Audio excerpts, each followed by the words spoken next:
यस्तो गर्मी यहाँ हेर्नु कि यस्तो पसिनै पसिना भएर आइपुग्ने यो बाटो हुँदै हुँदैछन्।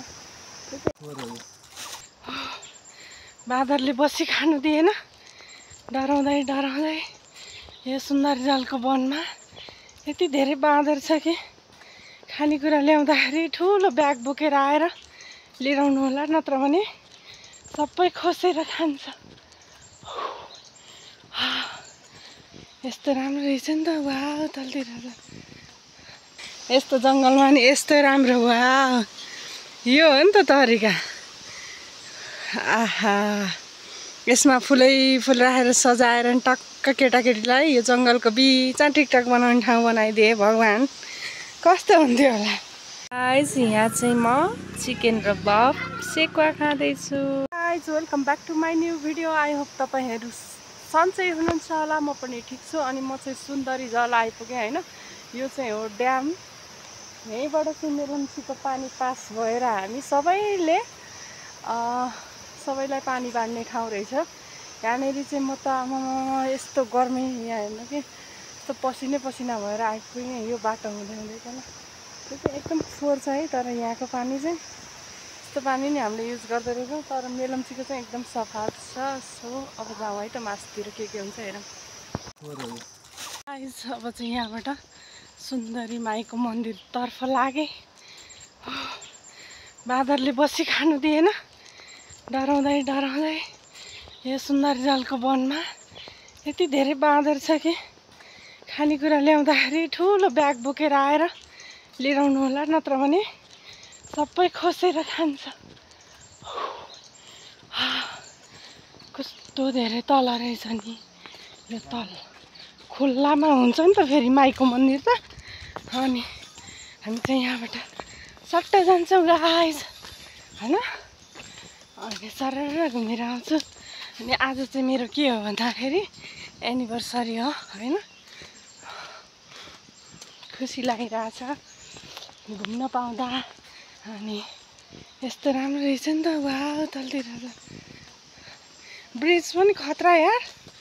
नेपालको के भन्छ अरे यो काठमाडौँ सहरमा हुनुपर्ने ब्रिज चाहिँ यहाँ जङ्गलमा रहेछ, खतरा खालको। यस्तै बनाउनु पर्छ क्या काठमाडौँतिर नि। हेर्नुहोस् त सरकार बाटो चाहिँ टक्क रहेछ। यहाँ चाहिँ माईको मन्दिर, यहाँबाट पनि पारी छ हौ। उही डरै लाग्दो खोला पो छ हौ, सुन्दरजलको खोला त हेर्नु त, डेन्जर छ यार। अब डेन्जर रहेछ त। हामी त गइन्छ किनकि डराइँदैन होइन। भगवान्को थानमा त जानै पर्छ। आज त झन् कस्तो विशेष रातभरि भगवान्लाई देखा त यही दर्शन गर्नु पो रहेछ। भगवान् कसम से होला यत्रो मन्दिर रहेछ माईको मन्दिर। यहाँ चाहिँ गएर बस्ने ठाउँ पनि भिआइपी टाइपको छ है साथीहरूलाई। हेर्नु यस्तो जङ्गलमा नि यस्तो राम्रो, वाह यो हो नि त तरिका। आहा, यसमा फुलै फुल राखेर सजाएर टक्क केटाकेटीलाई यो जङ्गलको बिचमा टिकटक बनाउने ठाउँ बनाइदिए भगवान्, कस्तो हुन्थ्यो होला। हेर्नुहोस् त तपाईँहरू, यहाँ हुनुहुँदो रहेछ नि त साक्षात् उत्पत्ति भएको माईको मन्दिर त। ल आज देवीको दर्शन गर्न ल्याएको रहेछ है भगवान्। मलाई सपनामा दक्षिणकाली माईलाई देखाएको थिएँ है। अनि लड्डु सेलरोटी विभिन्न प्रकारका भगवान्ले दिएको देखेको थिएँ। आज यही नै पाइयो, एकदम खुसी लाग्यो हो न। एकदम खुसी लाग्यो, एकदम आनन्द लाग्यो। माईको मन्दिर आमामा डेन्जर हो यार। सुन्दरजल आएपछि यति चाहिँ हेर्नु नभुल्नु होला के। हेर्नु न यहाँ, वाह यहाँनिर पनि केही न केही भगवान्को थान होला होइन। यहाँ चाहिँ हामीले जल गरेर अनि आएर टक्क यहाँ घन्टा बजाउने होइन। यहाँ चाहिँ यस्तो शिवलिङ्ग, आमा शिव भगवान्लाई नि मैले देखाएको थिएँ है सपनामा। यस्तो राम्रो नेचुरल धारो, यति राम्रो नेचुरल धारो। यो जे भयो नि ढुङ्गाको छेडबाट निस्किएको एउटा ऊ हो नि त।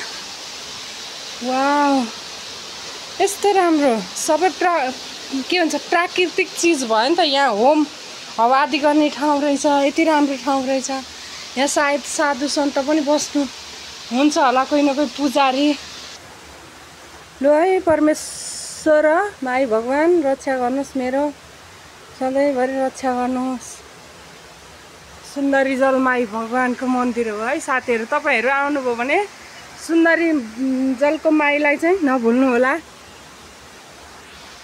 माईको मन्दिर गएर नि फर्किसकेँ है त्यहाँनिर कस्तो राम्रो चिसो पानी धारो तपाईहरू यो ढिस्कोमा आइसकेपछि चाहिँ थाहा नहुनेहरू साथीहरूलाई भन्दैछु त्यहाँबाट चाहिँ लेफ्ट गयो भने चाहिँ ड्याम पुग्छ भनेदेखि राइट गयो भने चाहिँ माईको मन्दिर पुग्छ दर्शन गर्न जान सक्नुहुन्छ अनि अब यहाँबाट चाहिँ खाजा खाने ठाउँमा जाने हो है लास्टै गर्मी पसिनै पसिना भएर तर यस्तो महिनामा 4-5 वटा हाइकिङ चाहिँ हिँड्नै पर्ने रहेछ क्या साथीहरू अलिकति मुटु कलेजो पनि स्वस्थ हुन्छ होइन आज सपनामा पनि यति धेरै भगवानलाई देखेको थिएन चाहिँ ट्याक्कै देखियो फाइनली गाइज अब यो बाटो चाहिँ म जान्छु के हुन्छ खाजा खाने ठाउँमा गएर देखाउँछु छ होइन यो बाटो सरर हिँडेर सुन्दरी जल गएर अनि फर्कियो अनि टाइम चाहिँ देख्न सक्नुहुन्छ यति भइसक्यो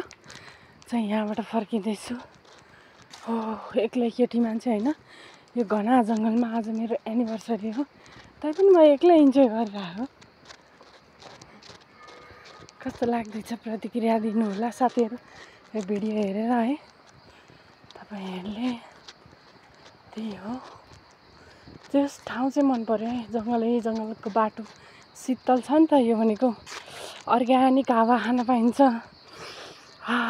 वासना पनि मिठो जङ्गलको फलफुलको आउँछ किनकि यता फडिलको रुख छ भने यता के को रुख छ होइन बास पनि त्यस्तै मिठो आउने अनि तल बाटो हेरे यस्तो ओह्रालो अनि फेरि उकालो चढ्दा त मैले भिडियो बनाउँछु भनेको साथीहरू है भिडियो बनाउनै सकिनँ किनकि मलाई त मोटै छु नि त अनि सास पो धेरै बढी आउँछ त हौ आवाज भन्दा नि ओहो स्या स्या स्या स्या गरेर झन्डै ढले थिएँ एक बोतल जुस ल्याएको थिएँ बाटोमा बिसाउँदै खाँदै आएँ ट्याक्कै सकेँ अनि एउटा लेच चाहिँ बाँकी थियो त्यो पनि बन्दरियाले डान्स हानेर त खानै दिएन यार फाइनल्ली चाहिँ हामी सुन्दरी जलको के भन्छ बजारमा आइपुग्यौँ होइन यहाँ चाहिँ हामी सेकुवा खाँदैछौँ भन्दै थिएँ एकदम रमाइलो देख्न सक्नुहुन्छ यता थ्याङ्क यू गाइस यहाँ चाहिँ म चिकन र बफ सेकुवा खाँदैछु